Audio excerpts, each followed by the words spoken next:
안녕하십니까.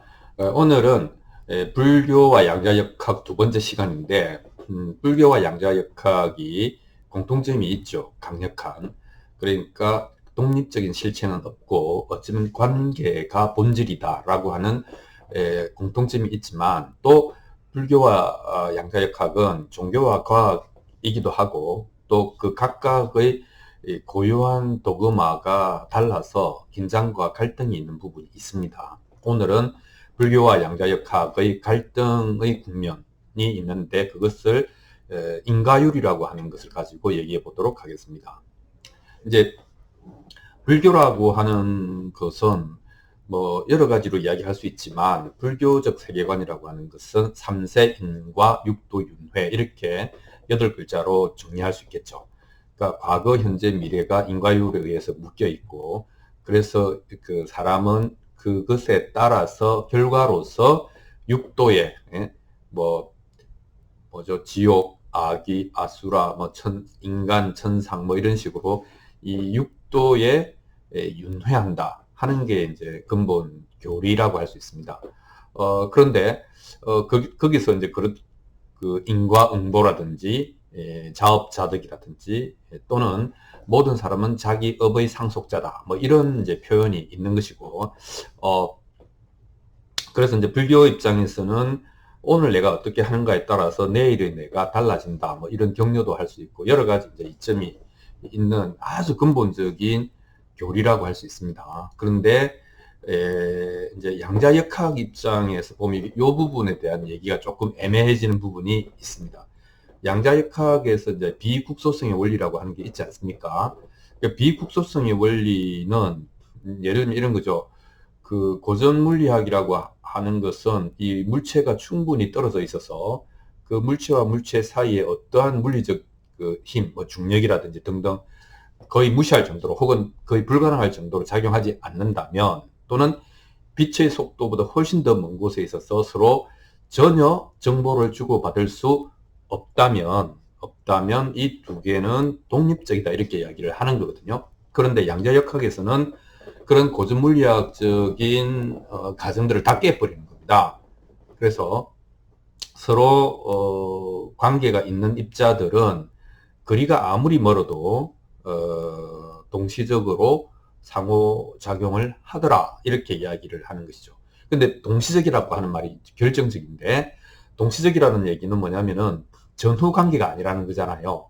그러니까 우리가 어떤 인과관계가 있다고 할 때는 밥을 먹으면 배가 부르다 라고 해서 반드시 A가 앞서고 그 다음에 B가 나오는 거죠.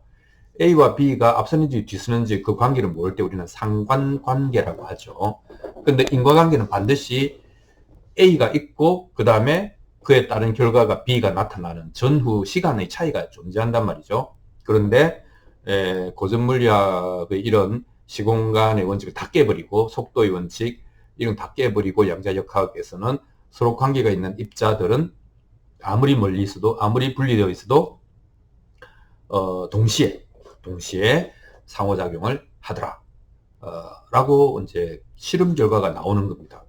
그래서 그럼 이건 어떻게 해석할 수밖에 없는가 하면, 자연이라고 하는 것은 어떤 과학적인 기존의 상식으로, 과학적 상식입니다. 우리의 그 일반적인 통념이 아니라 어떤 과학적인 지금까지 상식으로도 설명할 수 없는 비인과적 방식으로, 그죠?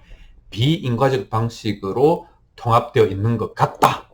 뭐 근데 왜 그런지는 모르고, 어떻게 그런지도 모르는데, 근데 이게 수학적으로 증명이 되어 있고 실제로 적용하면 맞자 떨어지기 때문에 부정할 수는 없다라고 이제 한다고 되어 있지 않습니까? 그래서 여기서 양자역학은 개체, 물체의 독립성을 부정하는 것 같긴 하지만, 이제 이 인과관계도 부정하는 것 같은 결론에 이를 수밖에 없게 되어 있습니다. 그러니까 불교 입장에서는 되게 불편하죠. 인과응보라든지 자업자득이라든지, 그 다음에 이런 삼세인과 육도윤회라고 하는 개념들이 다 깨지니까 이제 이렇게 이야기를 할 수가 있겠습니다. 그래서 만약에 이런 이제 인과율이 작동하지 않는다면, 불교 입장에서 보면 누가 수행해서 깨달으려고 하겠는가, 이런 거죠. 그건 다 랜덤 우연이라면, 그 다음에 사회적으로 보면 책임의 문제도 있죠. 만약에 막 사는 사람에 대해서 어떠한 얘기도 할 수 없지 않습니까? 그냥 랜덤한 거야. 인과관계라고 하는 것은 없어. 이렇게 이야기하는 것을 막을 수가 없지 않습니까? 예, 그러니까 불교에서 제시하는 뭐라 그럴까, 지혜와 자비, 이 두 개가 이제 인과율이라고 하는 것을 이제 배제해버리고 나면 이제 해체되어 버릴 수가 있는 이제 그런 이제 문제가 있는 것입니다. 그래서 양자역학을 열렬히 환영도 하지만 또 이런 인과율을 부정하는 듯한 측면에서는 긴장과 갈등도 있다, 이렇게 이야기를 할 수 있겠습니다. 예, 조금 더 들어가 보면 이제 양자역학이 말하는 이제 비국소성이라고 하는 걸 아까 제가 설명했잖아요. 물리적으로 절대로 영향을 주고받을 수 없는 힘이나 정보가 유통될 수 없는 곳에 있는 입자라 하더라도 동시에 상호작용하더라. 이게 뭘 의미하는가 하는 비국소성의 원리와, 두 번째는 이제 이 진화라고 하는 생명체의 진화라고 하는 생물학적인 것도 이제 인과율하고는 조금 다른 얘기를 하고 있기 때문에 불편하거든요. 이게 진화라고 하는 것을 우리는 어떻게 보면은 이게 뭔가 조금씩 좋아지는 방향으로 발전한다, 이렇게 통념적으로 생각하지만 실제 생물학적인 의미는 그게 아니지 않습니까? 변화해서 적응한 결과 살아남은 걸 진화라고 하잖아요. 정확하게는 적응, 생존, 뭐 이런 정도의 내용이 맞겠습니다. 그런데 진화라고 하는 것은 어떤 방식으로 이루어지는가 하면 돌연변이에 따라서 이루어지거든요. 이 돌연변이라고 하는 것은 병신이라고 그러면 오작동, 뭐 하여튼 뭐 고장난 거거든요. 또 이제 생물학적으로 이야기하면 DNA를 RNA가 전사, 복사를 하지 않습니까? 복사 오류거든요. 작업 불량이거든요. 그래서 이제 이 대규모의 전사 오류가 일어나고, 그래서 뭐 정확하지 않게 복사된 건데 그게 생존에 적합해서 어쨌든 살아남으면 그 이제 재복사되면 이게 이제 진화인 거거든요. 그래서 이런 대규모 전사 오류, DNA 복제라고 하는 것은 대단히 양자역학적인 현상이다, 이렇게 이야기를 할 수 있습니다. 양자역학적인 현상이라고 하는 것은 존재가 확실하지 않고 확률적으로 부여된다는 거 아니겠습니까? 그러니까 이걸 또 인문학적인 용어로 이야기하면 우연이다, 이렇게 이야기하는 것이죠. 그러니까 생명체의 진화라고 하는 것은 돌연변이, 과학적인 용어로는 돌연변이, 인문학적인 용어로는 우연이다, 이렇게 되는 것이죠. 그러니까 어떻게 보면 영적 진화라고 하는 깨달음의 추구라고 하는 것을 강조하는 불교 입장에서는 이게 뭐 좀 황당한 얘기가 될 수가 있는 겁니다. 그래서 이제 우리가 생각하는 것처럼 진화라고 하는 것이 막 공부를 열심히 하는 원인을 가지고 시험에 합격하는 결과를 얻어내는 그런 인과 과정 또는 인과율의 과정이 아니다 라고 이제 하면 불교 입장에서는 상당히 긴장이 될 수밖에 없는 것이죠. 그래서 이제 이 긴장이 있지만, 그러나 이제 또 조금 더 들어가서 양자역학과 불교라고 하는 것은 인과율 문제에 대해서조차도 그럼에도 불구하고 최소한의 공감대는 있는 것 같다라고 하는 얘기를 할 수 있습니다. 그 공감대라고 하는 것은 뭐냐면 과학도 보면은 인과관계를 그렇게 단순하게는 보지 않지 않습니까? 뭐 예를 들면 씨앗이 이제 뭐 커서 식물로 자라려고 하면 그게 뭐 토양도 필요하고 뭐 수분도 필요하고 햇볕도 필요하고 뭐 그렇지 않습니까? 그러니까 주된 원인과 보조적인 원인, 혹은 이거를 이제 불교적으로 얘기하면 인과 연이라고 표현을 하지 않습니까? 그러니까 주 원인과 보조 원인의 복잡한 매트릭스, 복잡한 상호작용에 의해서 현상은 생성하고 소멸한다, 현상은 일어난다 라고 하는 것을 이제 인과율로 보면, 과학도 인과율을 그렇게 간단하게 보는 건 아니거든요. 특히 이제 현대과학은 다 복잡계로 표현을 하지 않습니까? 그렇게 되면 복잡계라고 하는 것은 무수한 인과관계의 연쇄를 이제 상정하고 있기 때문에 그렇게 간단하게 A 다음에 반드시 B가 온다라고 하지는 않습니다.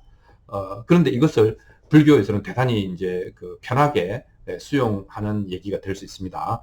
그 불교에서 말하는 그 공이라고 하는 개념, 텅 비었다라고 하는 것은 특히 중간 사상에서는 공을 설명하는 방식이 연기법이거든요.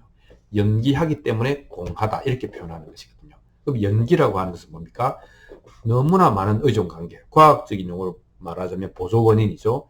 너무나 많은 의존 관계, 연이라고 하는 것을 통해서만 존재하는 것들은 발현되니까 독자성이 있다고 말하기가 어렵지 않느냐라고 하는 거죠. 그래서 자성이 없다. 스스로 존재하는 성질은 없다. 그것을 공이라고 한다는 것이죠. 그래서 공인 이유는 어떤 현상이라고 하는 것은 너무나 많은 인과 연의 그 연들이 이제 모여서 결합해서 함께 일어나는 현상이기 때문에 그 자체로 고유한 실체가 어떤 게 존재한다라고 말하기 어렵다. 이렇게 이야기를 하는 것이죠. 그러니까 이게 과학에서 말하는 복잡계적인 차원에서 무수한 직접 원인과 간접 원인으로 나타나는 현상이라고 하는 것의 실체성은 충분히 개념적으로는 부정할 수 있는, 의심할 수 있는 그게 되니까 최소한의 공감대가 이제 있을 수는 있다. 이렇게 이야기를 하는 것입니다. 그래서 양자역학적인 이제 그 과제라고 하는 건 뭐냐면 이렇게 이제 그 고전 물리학처럼 원자 A, 그다음 원자 B 이렇게 독립적으로 존재하는 어떤 물질적인 실체를 상정하지 않고도 뭔가 지속적으로 스스로 작동하는 양자 시스템을 우리가 이해할 수 있느냐. 이게 이제 어떻게 보면 양자역학적인 과제입니다. 왜냐하면 이미 증명됐고 적용되고 있는데 우리가 설명을 할 수가 없는 거죠. 그래서 그 설명을 어떻게 하느냐가 과제가 될 것 같습니다. 근데 이제 불교의 과제는 또 비슷한 아직까지 쏙 시원하게 해결되었다라고 보기 어려운 과제가 있는데 무아와 윤회의 관계죠. 그러니까 양자역학처럼 독립적인 실체를 상정하지 않고도 무아죠. 윤회라고 하는 것은 양자역학처럼 뭔가 시스템적으로 작동한다는 것이죠.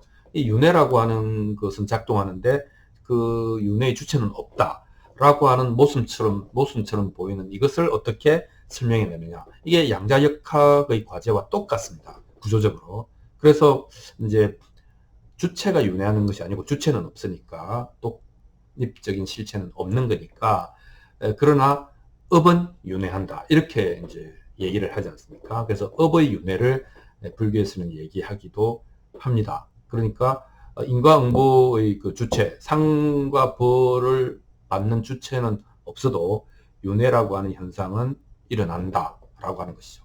그래서 그거는 끊임없이 연쇄작용을 일으킨다라고 하면서 하는 말이 상속 이렇게 이야기합니다. 그러니까 뭐 상속받는다는 의미도 되지만 그러니까 서로 이어진다. 연속해서 이어진다. 이런 표현을 할 수 있겠습니다. 그러니까 이제 보통 촛불의 경우를 많이 들죠. 그러니까 촛불 A하고 그러니까 초 A와 초 B가 있는데 촛불 A에 불을 붙였어. 그럼 초 B는 불이 안 붙었어. 근데 촛불 A를 촛불 B에 이렇게 기울여서 이렇게 불이 붙이면 촛불 B에도 불이 붙지 않습니까? 그래서 이제 뭐 근데 초 A와 초 B는 같은 주체는 아니죠. A는 A고 B는 B죠. 근데 불은 옮겨 붙지 않습니까? 그래서 이것은 업이 윤회한다라고 하는 것을 이제 표현하는, 설명하는 하나의 뭐 예시로 많이 등장합니다. 그래서 초는 그대로 있지만 그게 주체라는 것은 아니고 어쨌든 주체의 문제가 아니고 그 불은 옮겨 붙는다. 그러니까 윤회는 한다. 그러나 A가 B로 다시 태어나고 이런 건 아니다. 라고 하는 얘기로 이제 일단 이런 설명을 뭐 아쉬운 대로 하고 있습니다. 그러나 양자역학도 불교도 어떤 의미에서는 독립적인 실체를 가정하지 않고 어떻게 현상을 설명할 거냐. 근데 양자역학에서는 증명되고 이미 적용하고 있다고 했죠. 다만 우리가 사람의 논리로 설명을 못 한다는 거 아닙니까? 근데 이제 그 불교에서도 그 통찰과 깨달음으로 무아와 윤회는 문제가 없다. 무아와 공은 확립이 되었죠. 하지만 이것을 어떻게 사람의 언어로 설명할 건가라고 하는 부분은 여전히 조금 어려움이 있는 것 같습니다. 자, 그래서 불교와 양자역학은 인과율을 두고 약간의 긴장과 대립이 있는 것은 사실이다. 하지만 둘 다 존재의 실체 없음. 그럼에도 불구하고 이 현상의 설명, 이것을 하는 부분에 있어서 공통된 과제를 가지고 있고, 그 과제의 핵심에 연기법, 주된 원인과 보조 원인의 복합적인 관계라고 하는 연기법을 사용하고 있다라고 하는 점에서는 또 최소한의 공감대가 있는 것 같습니다. 자, 이제 다음 시간에는 그러면 이 양자역학적인 관점 혹은 불교에서 이야기하는 이런 공의 관점이 도대체 어떤 의미를 우리에게 주는가라고 하는 것을 한번 함께 생각해 보도록 하겠습니다. 여기까지 하겠습니다. 고맙습니다.